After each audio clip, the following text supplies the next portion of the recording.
Have you ever noticed how easy it is to imagine your future and how hard it is to begin it? You can picture the life you want so clearly, the success, the freedom, the money, the respect, the version of yourself that finally made it. And in your mind, it feels real. So real that for a moment, you feel proud of a life you haven't built yet. But then reality returns. Another day passes, nothing changes, the dream stays alive, but your life stays the same. And that's the part no one talks about. Some of the biggest dreamers in the world never move, not because they're lazy, not because they're incapable, but because dreaming itself became the escape, and that is dangerous. Because a dream can do something terrifying. It can make you feel progress without making any. Think about that. How many times have you imagined the future version of yourself? The fit version, the rich version, the successful version, the admired version. How many times have you replayed it in your head, felt the emotion of it, felt the satisfaction of it, and then done absolutely nothing after? That feeling is not harmless, because every time you emotionally live in the future, you become less present in the now, and the now is the only place where change can happen. That's the trap.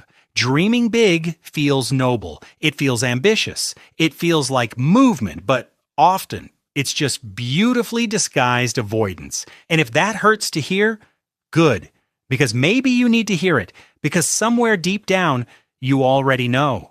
You know there's something you've been postponing, something you keep saying you'll start tomorrow, next week, when you're ready, when life calms down, when you feel motivated. But what if that day never comes? What if your biggest dream dies? Not because you failed, but because you kept delaying the first real step. That's the guilt no one wants to feel, not failure, wasted potential. Because failure at least means you tried. But knowing you could have been something and never moved, that stays with you. And here's where it gets darker. Why does the dream feel so good, but action feels so heavy? Why can you spend hours thinking about success, but struggle to spend 20 minutes building it? That question matters because the answer reveals the psychology behind it.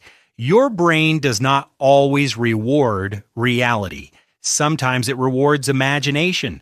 When you fantasize about success, your brain reacts. It releases pleasure, anticipation, reward, even though nothing has happened. That's why dreaming can feel addictive. Because your mind gives you emotional rewards for imaginary victories. And slowly, you start consuming the feeling of success instead of creating it. That's dangerous, because if your brain can feel satisfied from fantasy, it becomes less desperate for reality. And reality is harder. Reality is slow, messy, uncertain, uncomfortable. Dreams are clean, perfect, controlled. In your head, you never fail. In real life, you might. And that's where fear enters, not fear of hard work, fear of truth.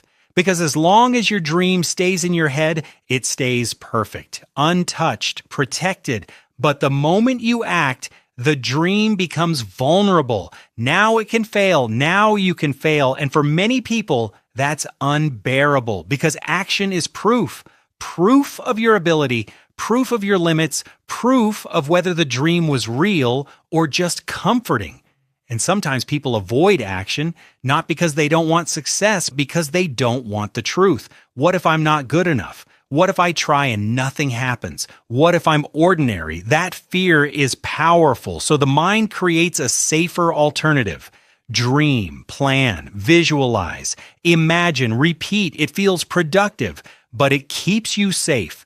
Safe from disappointment, safe from rejection, safe from reality. And safety can become a prison because comfort has a strange way of convincing you that waiting is wisdom, that preparation is progress, that more thinking is necessary. But sometimes thinking is just hiding. And here's the darkest part.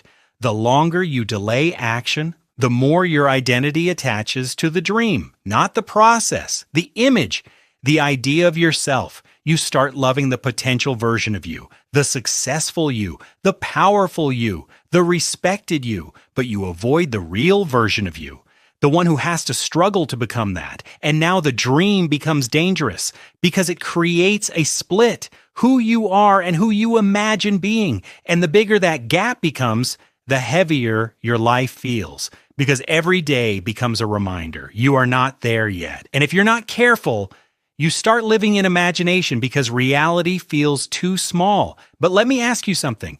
What if your dream is not inspiring you anymore?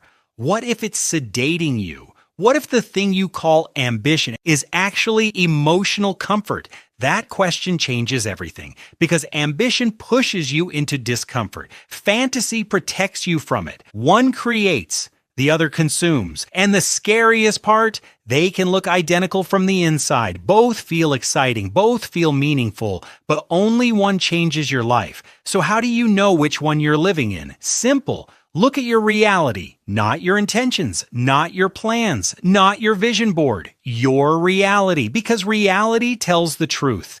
If the dream has been alive for years, but your life hasn't moved, that's not vision, that's attachment. And attachment is dangerous because it feels like identity. You protect it, you defend it, you keep it alive, but you never test it. And untested dreams become emotional decorations, beautiful to look at, useless to live. So what breaks this cycle? Not motivation. Motivation is unstable. Not discipline either, because discipline can still serve the fantasy.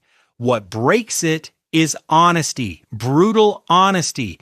The kind that asks, do I actually want this dream, or do I just love imagining it? That question hurts, but it separates fantasy from truth. Because real dreams survive reality. Fake dreams survive imagination. And once you see that, something shifts. You stop worshiping the perfect image in your head. You stop protecting it. You let it become real. And real means flawed, slow, uncertain, embarrassing sometimes, but alive. That's the price. You have to let the dream lose its perfection, because perfection is what keeps it trapped in your mind. Reality is what gives it a chance. And maybe that's what action really is. Not proving yourself, not becoming successful overnight, but allowing the dream to be imperfect enough to exist. Because the truth is, your dream does not need your admiration, it needs your courage. And courage is not dreaming bigger, it's tolerating reality long enough to build something real. So stop asking if you're ready. Stop waiting for certainty. Stop protecting the fantasy.